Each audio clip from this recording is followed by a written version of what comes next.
Thank you very much. So thank you, ladies and gentlemen. We stand before you and lunch, but this will be a very interesting session. I'm delighted to welcome three incredible leaders from the industry, all representing very different sectors, representing different segments, and yet they all have something in common.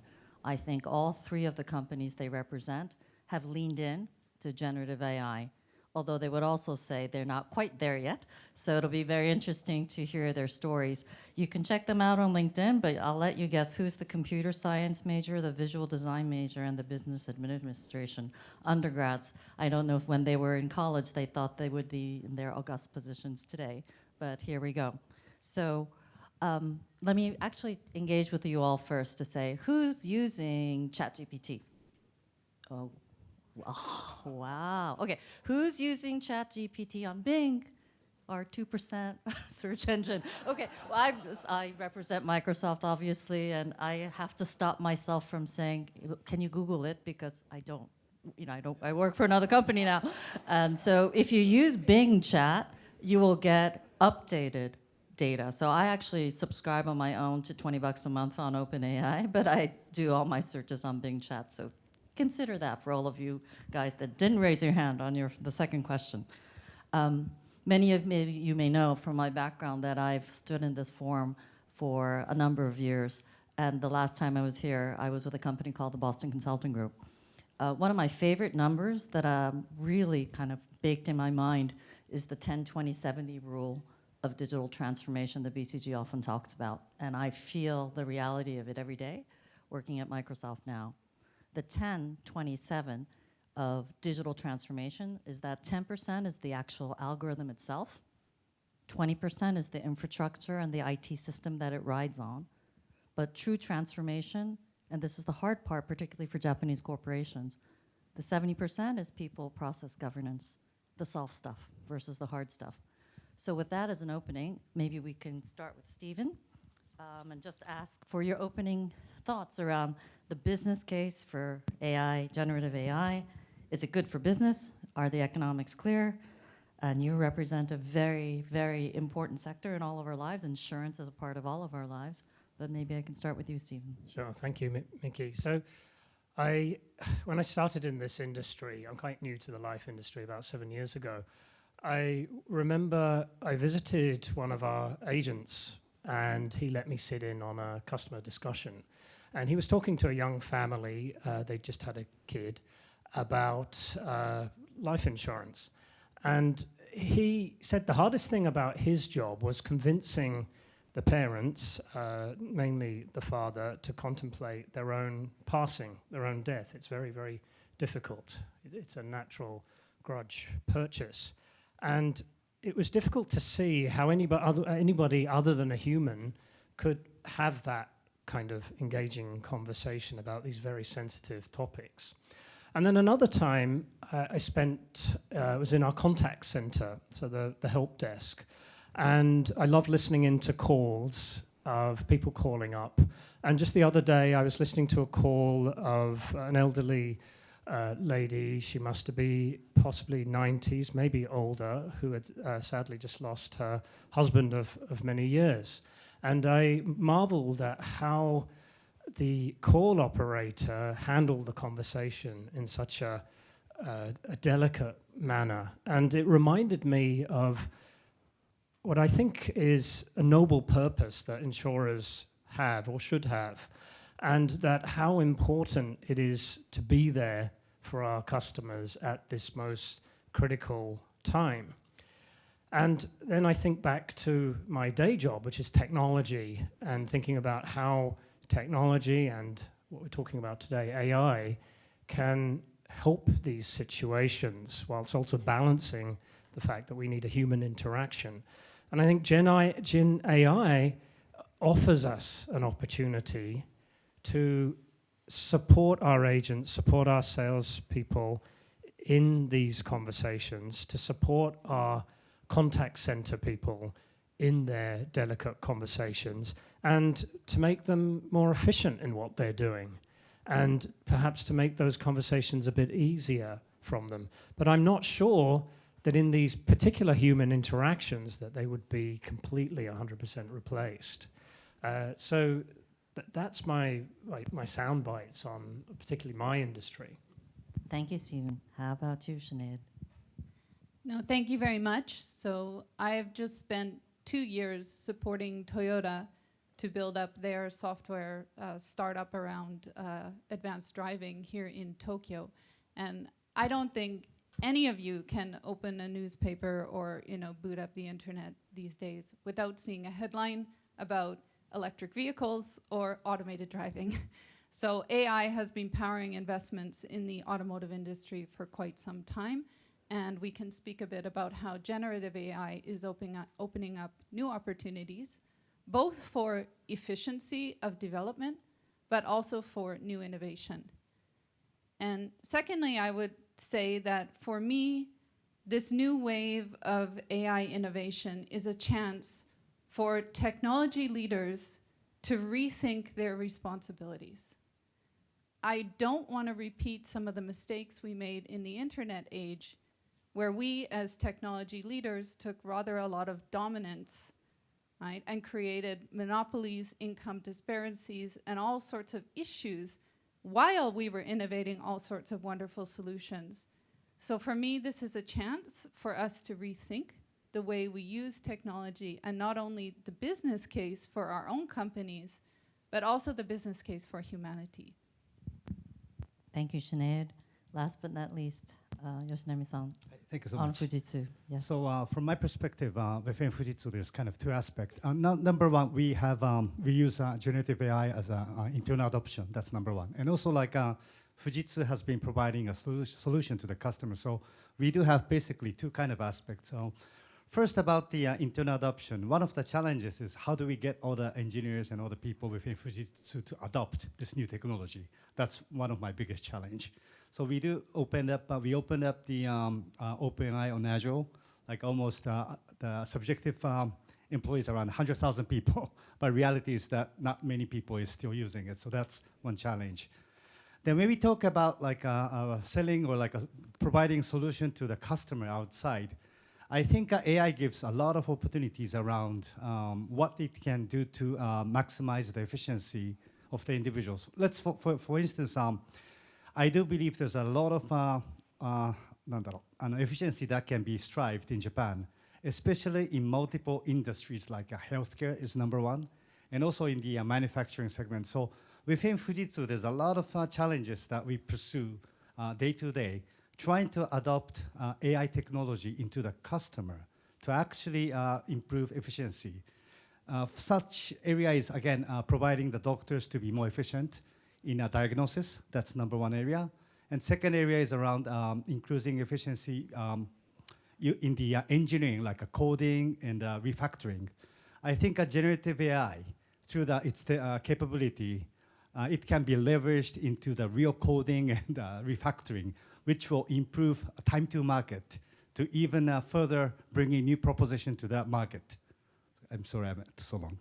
No, thank you very much. I think each of you, have made it clear in terms of the upside you see from it, but also the constraints or the need to take each of these steps deliberately to get to, that final destination versus where you are. And maybe, Sinead, I can bring it back to you. You are 100% software, 100% dedicated, but generative AI isn't the only technology you use in your portfolio. I was sharing with the panelists before that even Microsoft, the first place we started was actually with our folks that code.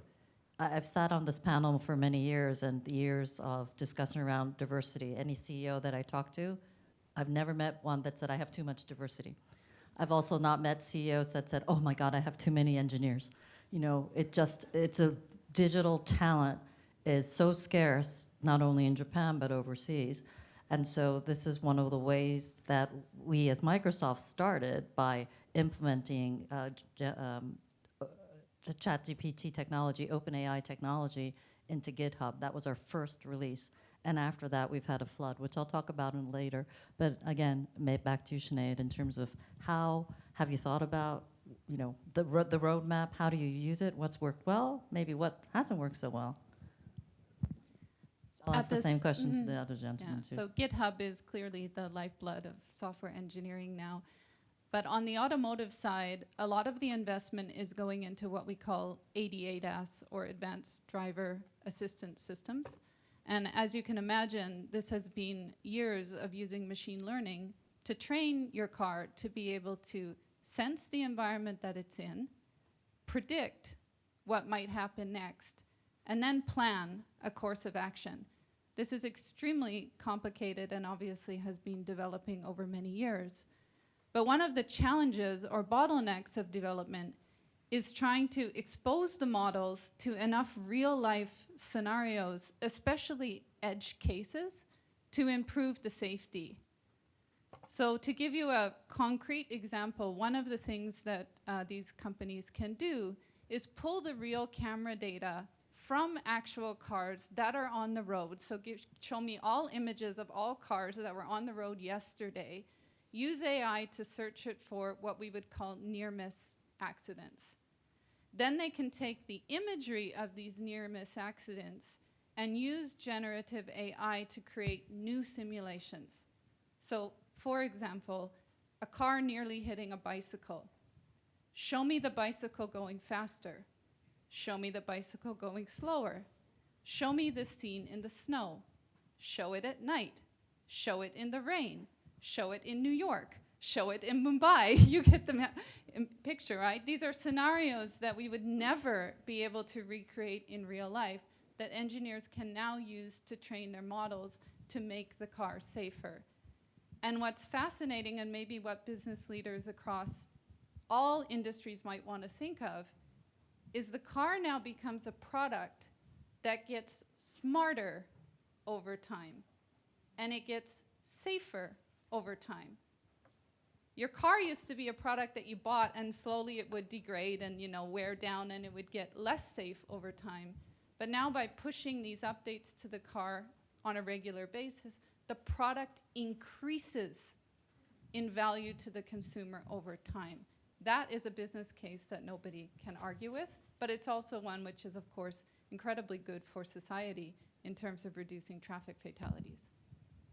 Can I just respond to that? I just arrived from San Francisco, and Saturday, for the first time, I actually rode in an autonomous vehicle, a Lyft. I took a ride downtown, and I was a little bit, I got into the car, obviously there's no one there, and that was a little bit disconcerting. But once you sit there and you get used to it going along, you kind of forget that there isn't anybody behind the wheel, and you get on with your whatever you do, looking at your phone, etc. And I can say it was a great experience. And just to follow on from what Sinead was saying about the cars becoming learning in the pictures that they take, there was a tragic accident on Friday in San Francisco where a human driver hit a pedestrian. They caused the accident, and they caused the pedestrian to tragically fly into the path of an autonomous vehicle. And of course, all the media talked about was the fact that the autonomous vehicle hit the pedestrian, but it was not the autonomous vehicle's fault. And of course, the autonomous vehicle has all of the evidence with the multiple cameras that will ultimately prove its innocence. And the autonomous vehicle has got that bit smarter as a result, no doubt, of a tragedy. But I just thought that was a very interesting case. No, I think a question that is often asked of me is, is AI here to stay? What's the future of AI? And I said, it's here. It's staying. So maybe, Stephen, I can just ask you to comment a bit more then in terms of the roadmap that you have at Dai-ichi. Sure. So when I started in the technology industry a long time ago, very long time ago, I started in the defense industry. And in those days, technology flowed from top down. So started with governments who had big, large mainframes. They were the only organizations that could afford them. And then the mini computer came along and corporates adopted the technology. And then, IBM came along with the desktop and running Microsoft software. And so came the democratizing effect of consumer software. So it was very much top down.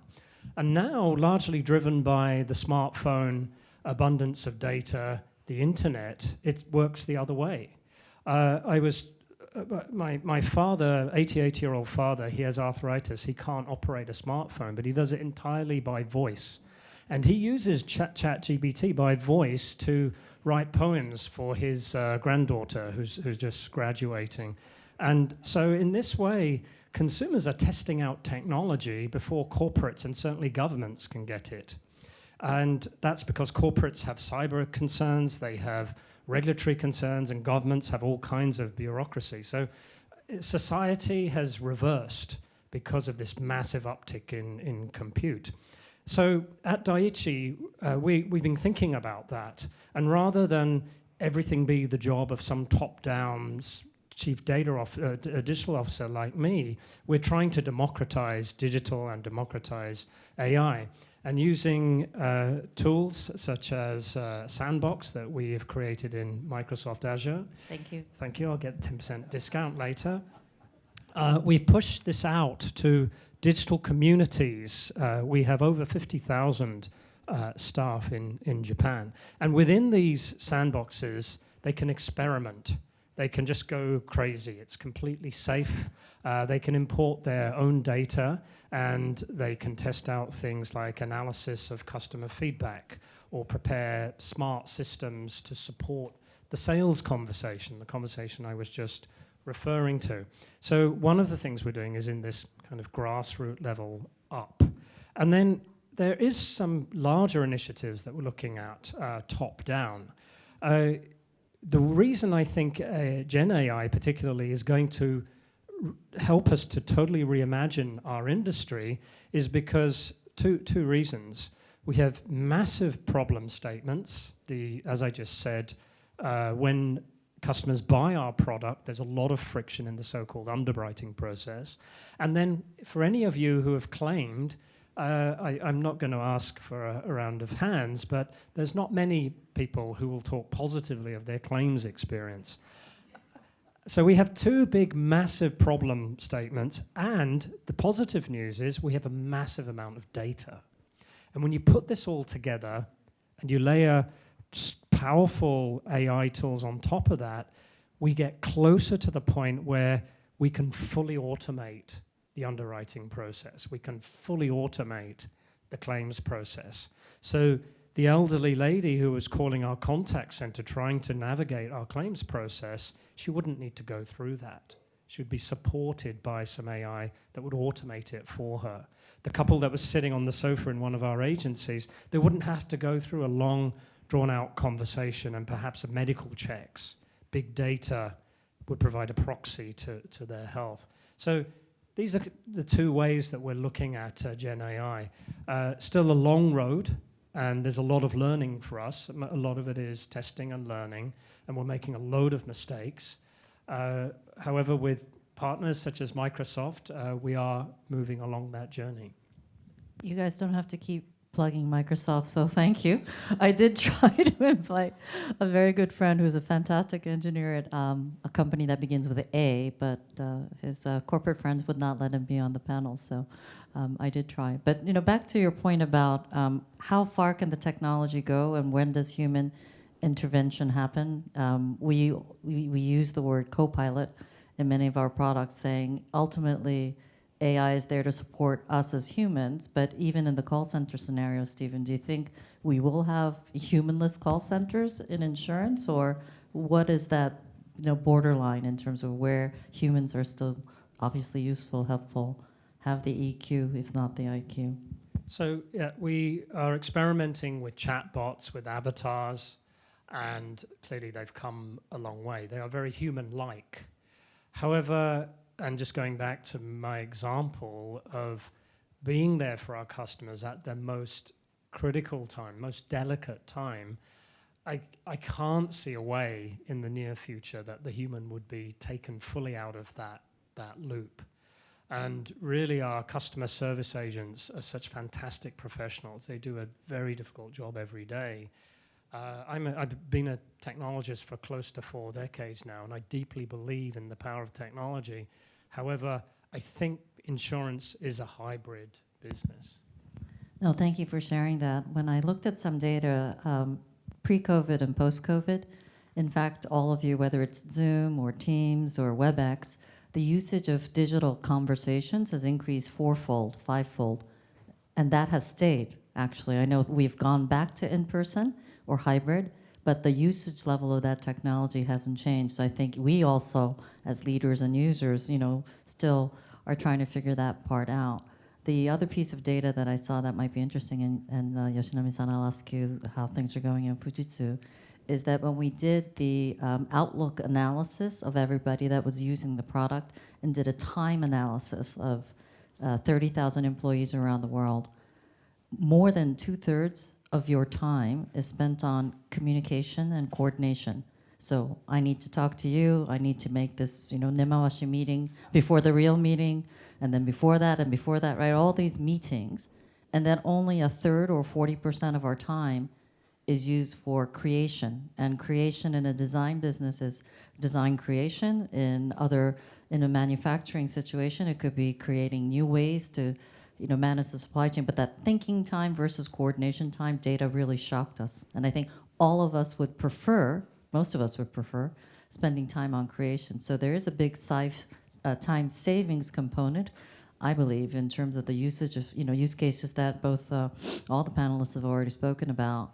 But that freed up time can also be invested in things that aren't getting done in organizations, I think is the other insight that I drew from that data. But Yoshinami-san, back to Fujitsu.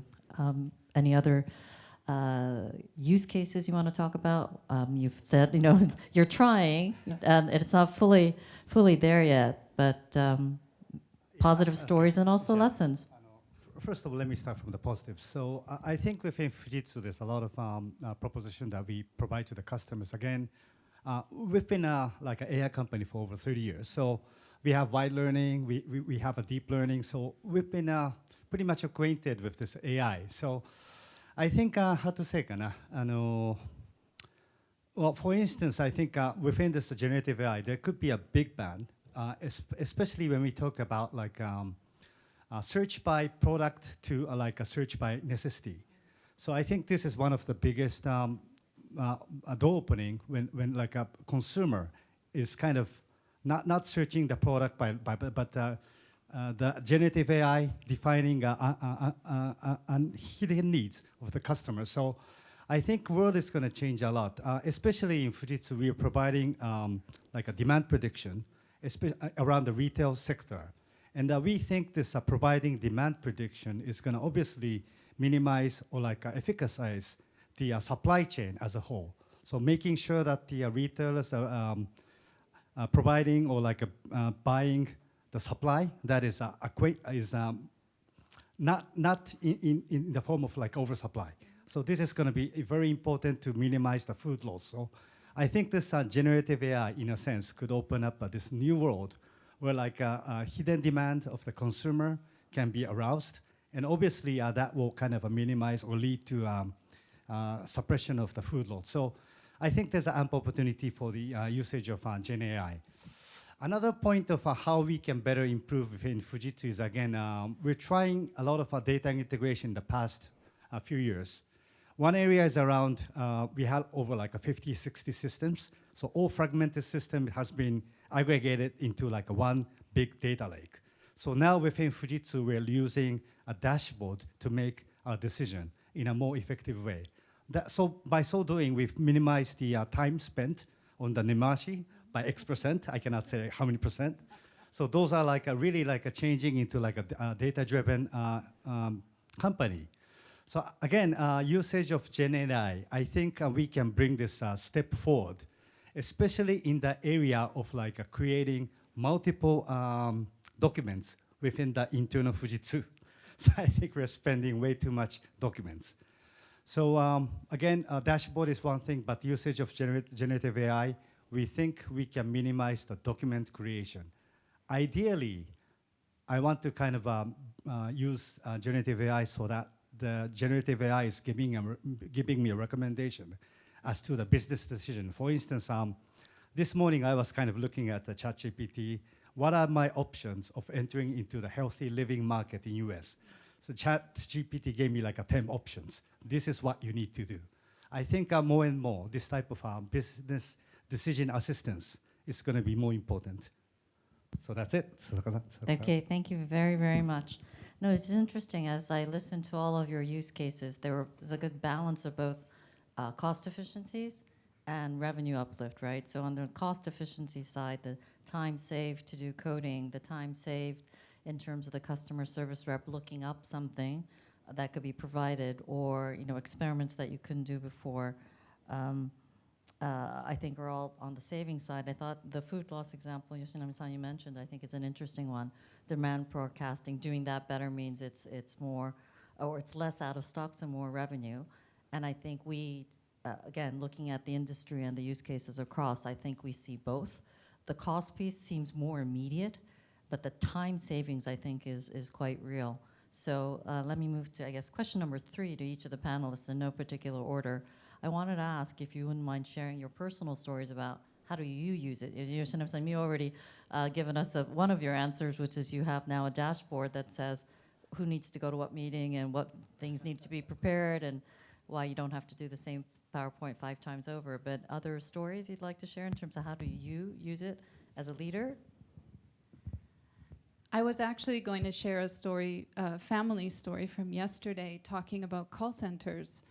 I have a 16-year-old whose gaming laptop broke. Oh, no. Major emergency. Crisis. Major emergency, black screen of death.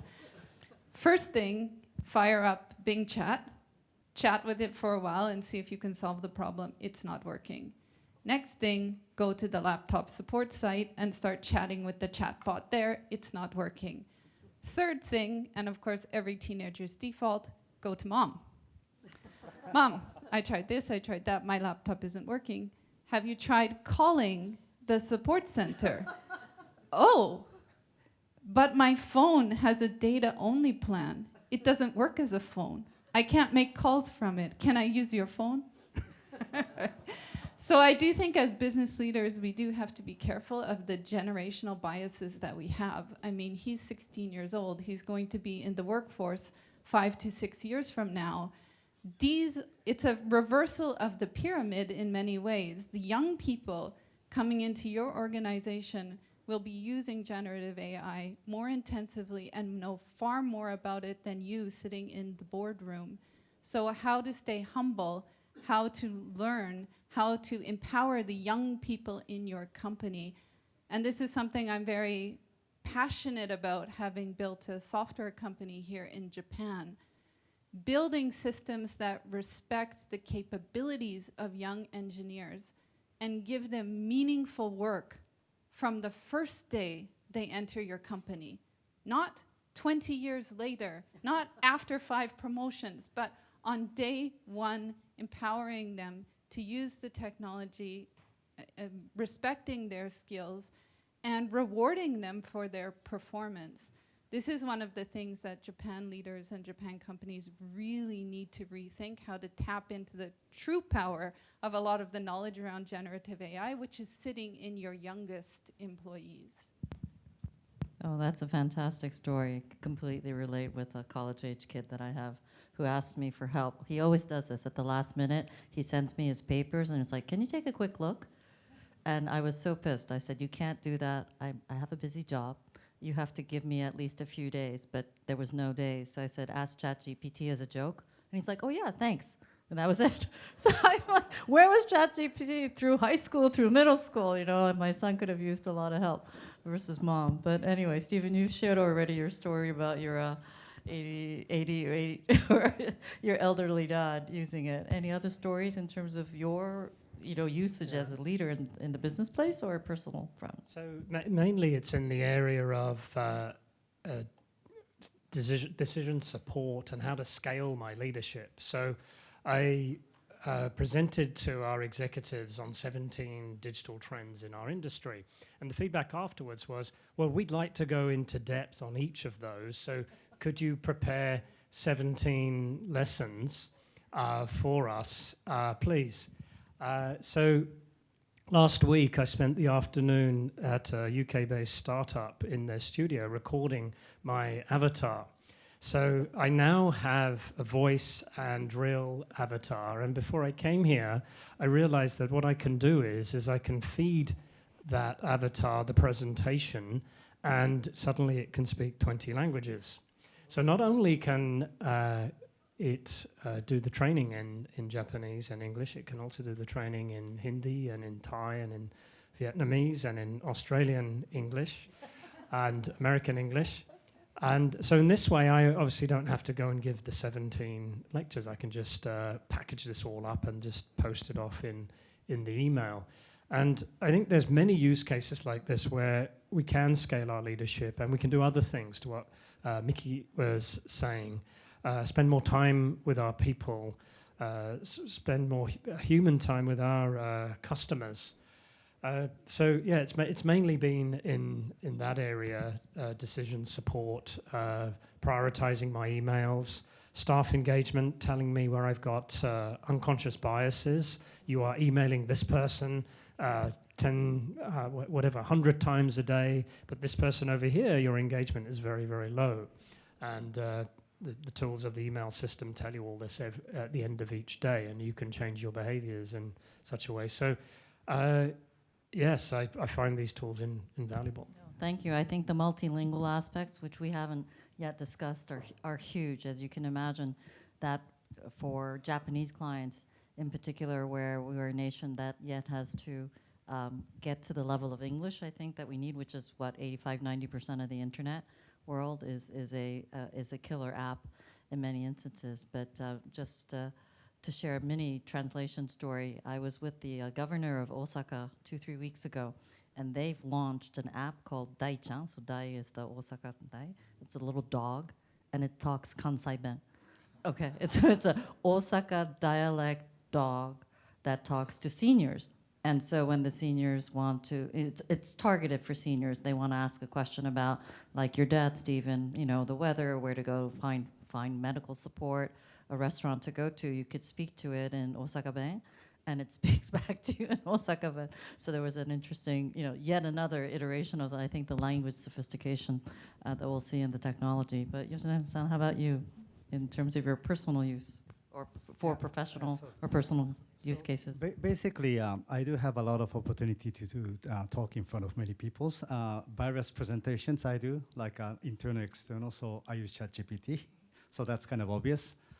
Other than that, is this ChatGPT? No, this is you. This myself. Yeah, that's why it's like my English is bad today. But anyway, other than that, again, as I kind of explained, I try to use more often in terms of making decision, like options, because for instance, in my case, I do have a lot of decision-making things that I need to do every day, day-to-day, in terms of like acquisition, the partnership, which market to enter.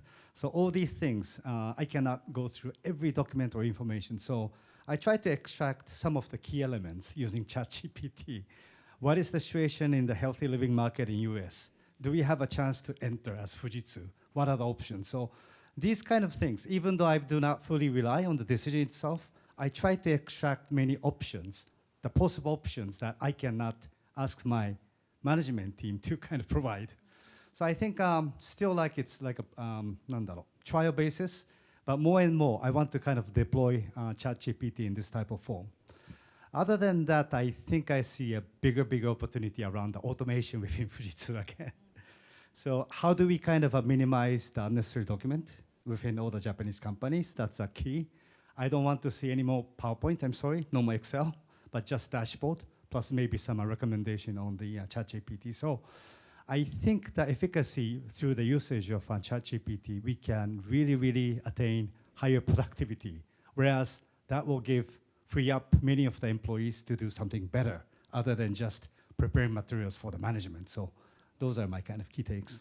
No, thank you. I think, again, our data suggests that 49% of global employees surveyed are a little bit afraid that AI will take their jobs, and yet the same sample, 70% would say, I want to use it. Now, I know the usage rate in Japan isn't quite up there, but our data does say that, you know, in terms of Bing usage, it has just skyrocketed, and it's one of the things that I've been positively impressed. I think Japan tends to be a wait and see, let, the Ishibashi, the stone bridge, hit it, and still not cross. On this generative AI topic, I think our public sector team is in daily conversations with the government, and it's one of the first times I've seen us leaning in as a nation to a new technology. So I'm hopeful, but I'm, as you can imagine, a heavy, heavy user. I have the advantage of getting some of this technology earlier, and it has completely changed my daily routine in terms of the time savings, in terms of the meetings I don't have to go to, the speeches. It's interesting. You say that, Yoshinami-san. I had to give a speech in front of a couple hundred people around the advertising industry and how it's going to change. So I asked ChatGPT to, give me a joke. I want to start by telling a joke. And they were all not very good. I realized it was my fault that I wasn't asking it the right question, the prompt engineering part, which we can get to as we get into Q&A. But anyway, I went and I gave the speech. I started with the joke. Nobody laughed. And I said, that was ChatGPT. So then that's how I used it.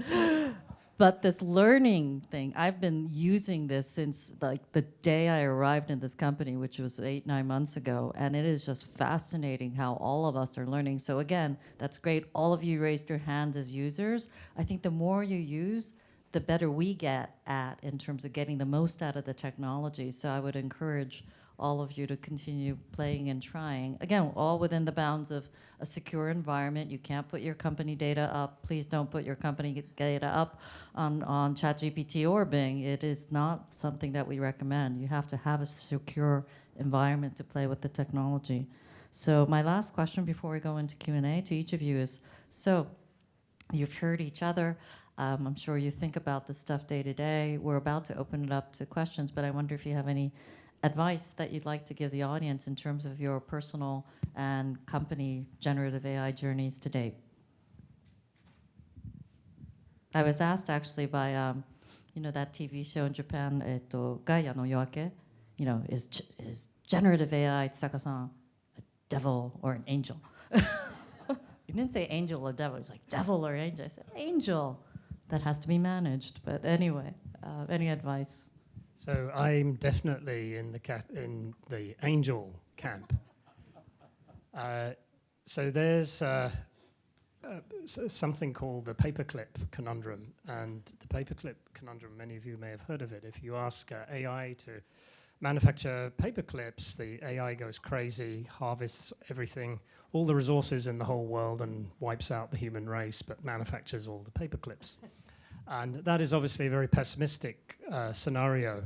But I don't think that would ever happen. I think that something that is smart enough to be able to produce paperclips would know that it shouldn't go and harvest every single atom on the planet and in so doing destroy the human race. So I am exceptionally optimistic.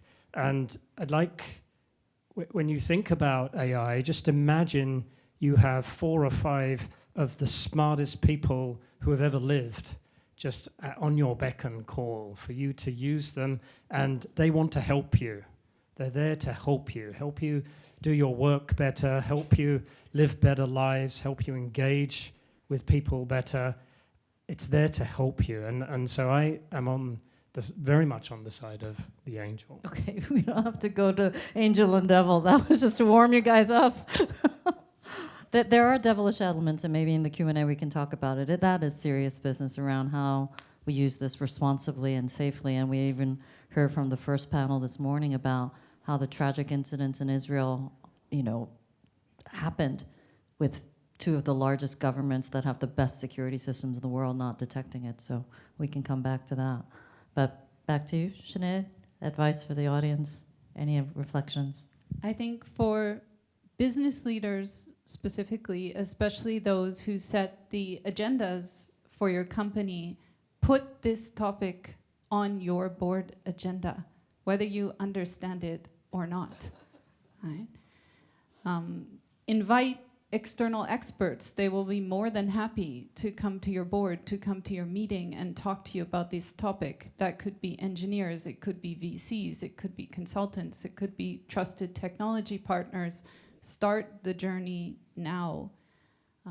As I said previously, pick up 5 young people in your company and have them come and present to you about how they use the technology. That's something you could do tomorrow. Right? Definitely do not wait. And then I do think that while board members or senior executives may not understand the nuts and bolts of the technology, you know your industry. You know your customer. You know the big, gnarly problems you're trying to solve.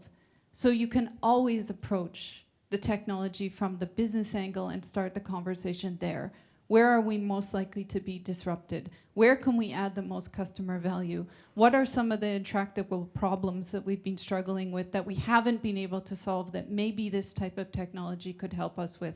So start from that angle there. You do not have to be a computer science expert to start this discussion. And finally, I would say, this is not the first time. Take every article you see about generative AI and flip in the word internet and go back to the 1990s.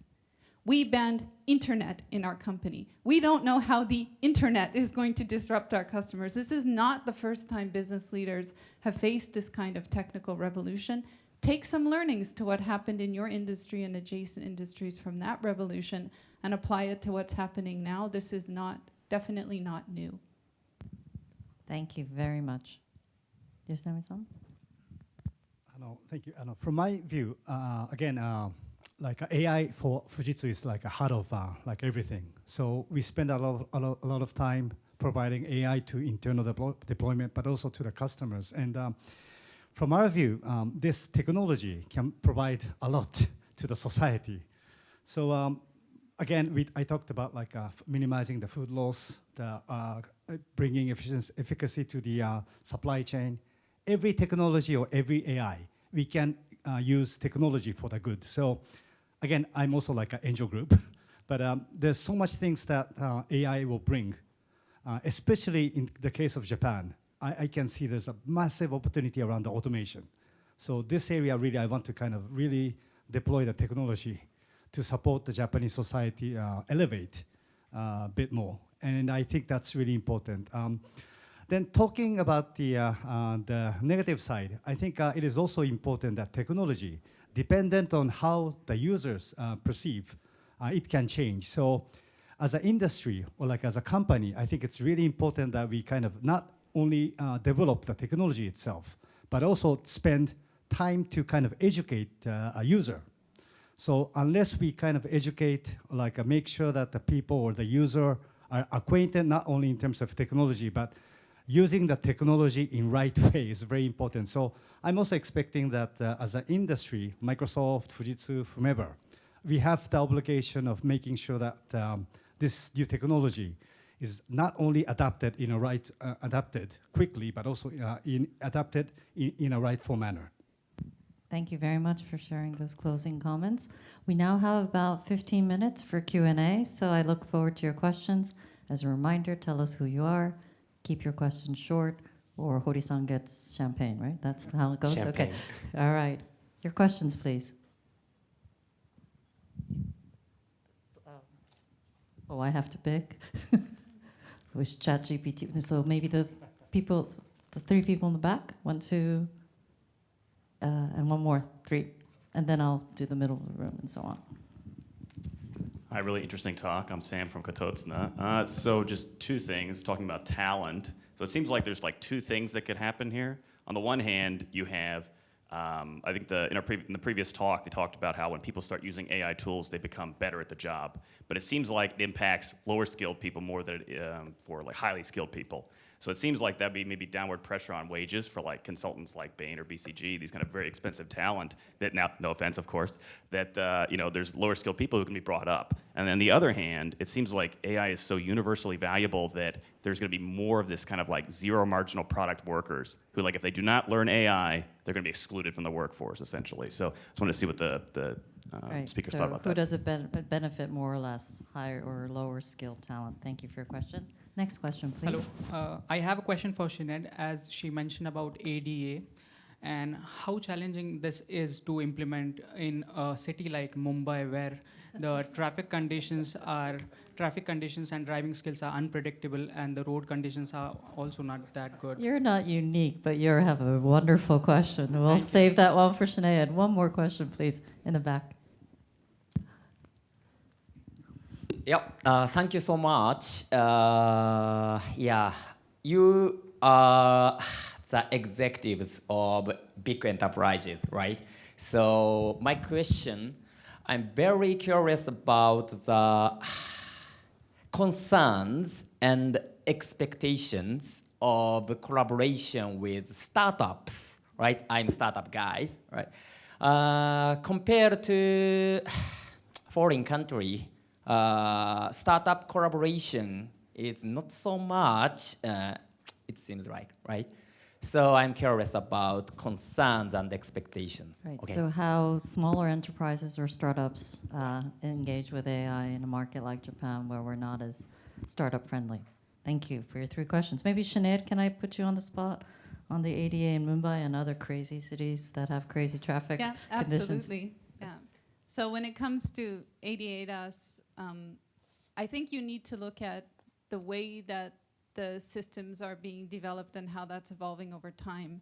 So it really started with hand coding the rules. You had engineers to say, there, it's a stoplight. If you see this circle thing and it's a red, then the car should stop.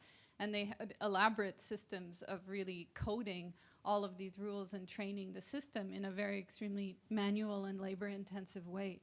That is not possible in cities like Mumbai, right? Where there is absolutely rules to the traffic. If you drive there, you know what the patterns are, but they're not necessarily implicit and easy to understand. Where I'm more hopeful is now actually, you used to see these cars driving around with these huge UFO-looking, discs on the top, the big LiDAR. More and more you're seeing those disappear because they're starting to rely a lot more on AI prediction and data models. And those types of systems are more easy to train in more chaotic environments where, there are traffic patterns, but they're not necessarily something you can see with your eyes. They're more something you need to sense and experience. So it will not be as fast, of course, as the development of ADAS in places like Arizona on the highway, right? But with the new ways of developing the technology, it certainly gives me hope. Thank you, Sinead. For any one of you, the question around talent and generative AI, does it help or hurt lower skilled workers, upper skilled workers, and startups? Anyone want to take a stab? I can take a stab at that. I don't know if I agree with you that it hurts lower skilled workers more than higher skilled workers. I think it will disrupt everyone's jobs.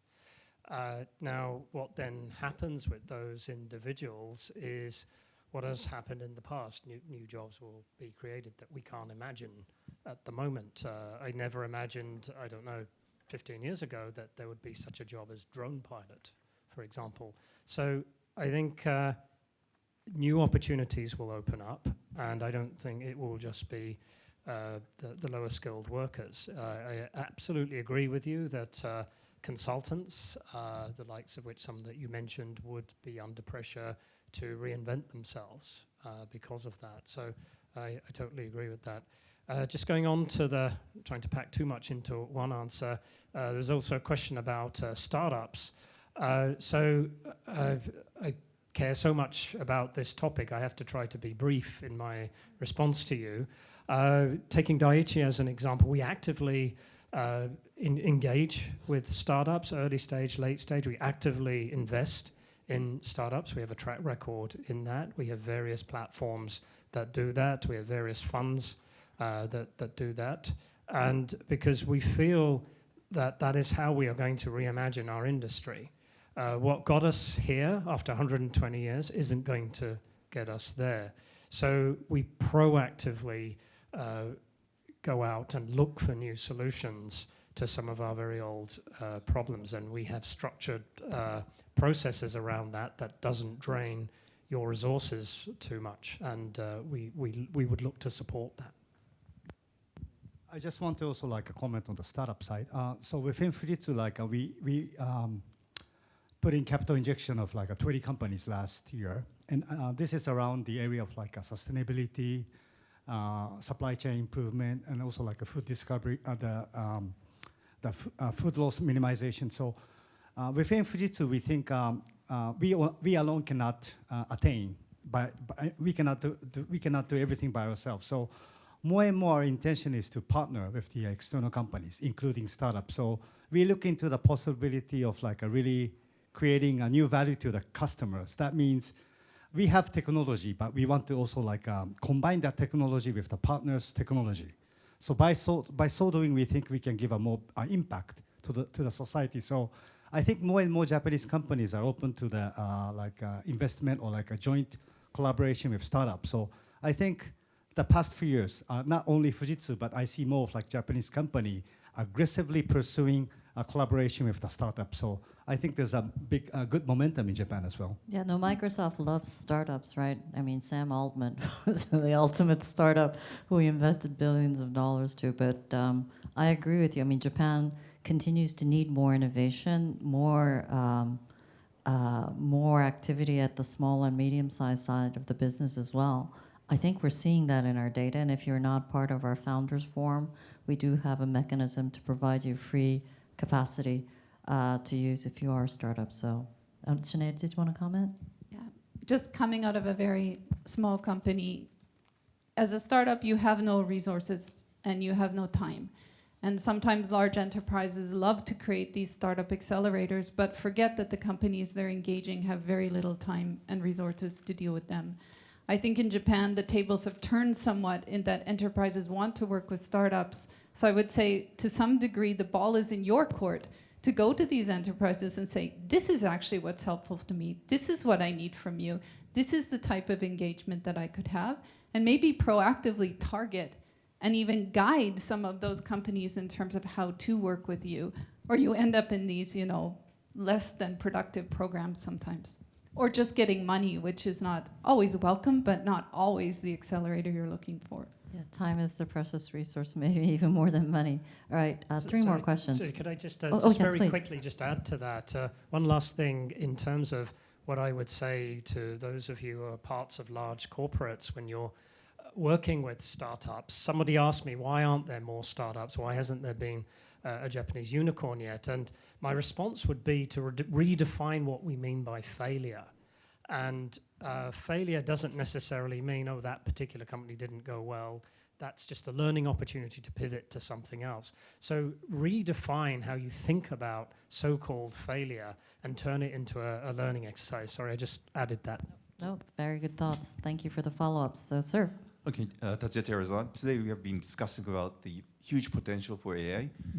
But the reality is that during the fourth industrial revolution, Japan has not really led the world. Stephen, you have been working for Japanese companies. What are the advice you would give for Japanese companies to make the things different this time? And the same question goes to Takahashi-san. How would you change Fujitsu? Unfortunately, Fujitsu has not been leading the fourth revolution. This time it should be different. What will be your it's not advice. What will be your strategy? Thank you for the question. You guys have 1 minute each to fix Japan. Okay, one more question, please. The gentleman, the tie. Yeah. Aziz Ben Sultana from Global Citizens Translation. Another Sinead-inspired question. So Sinead mentioned that the emergence of AI is a window of opportunity to rethink our usage of such advanced technologies and rethink their impact on humanity, an idea that I 100% agree with. My question is to everyone. With the globally unregulated access to AI development and AI usage, what specific measures and responsibilities are AI companies and business leaders are taken or suggesting to avoid creating a new dark universe of deep fakes, data theft, misinformation, or even worse, replacing mom's advice and so on before it's too late, and also what other parties, stakeholders could contribute to these measures? Okay. Thank you. Sorry. So maybe we could start with how do you accelerate change in Dai-ichi and Fujitsu, and then Sinead, I'll lay it on you, responsible AI, and the rest of the panel can comment. But short answers, please. Actually, my answer lies in what I was just talking about, startups. And that, I think, is the willingness to experiment. And what I have discovered is once we start some experiment, just stopping it and saying, okay, this didn't work, now let's try something else. The cultural factor of losing face because of that thing which you started was considered a failure has sometimes been culturally difficult to get over. And so we see many long-term projects that are still running that should just simply be stopped, and we should pivot and learn from that and go on to something else. So I just repeat what I said before. I think it's a redefinition of what we define failure. And we don't call it failure, we just call it learning and education. And we quickly move away from something that is apparently not working and pivot into something else and get into that habit of small incremental change. Thank you. In my prior life, I met an executive at GE when it was doing really well, and he said he spent 50% of his management committee meetings talking about failures. And if you didn't bring a failure, that meant you were not taking a big enough risk.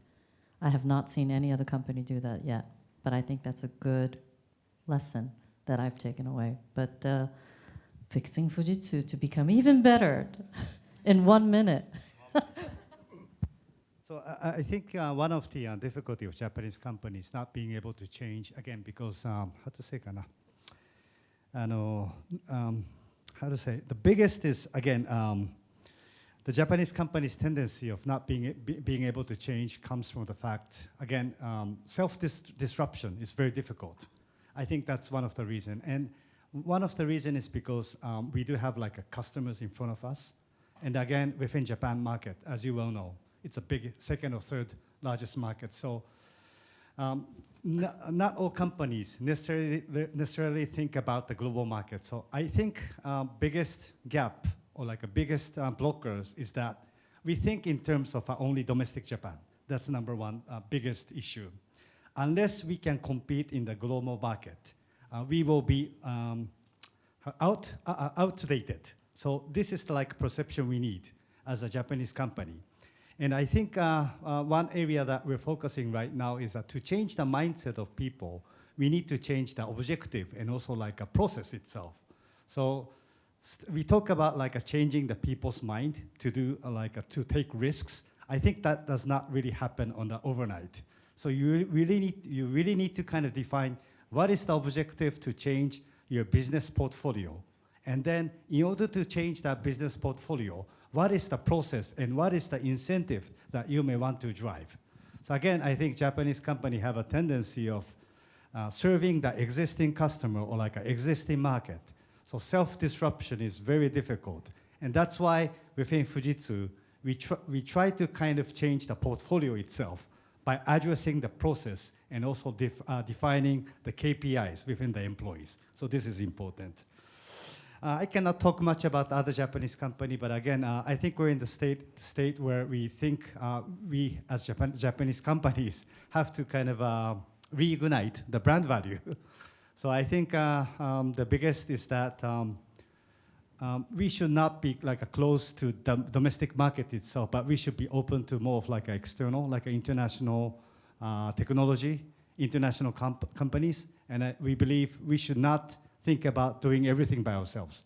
I think by doing that, I think we could kind of go into the next phase as a Japanese company. I hope that answers. Thank you. No, I think it's an excellent question. One more data point to add to the table.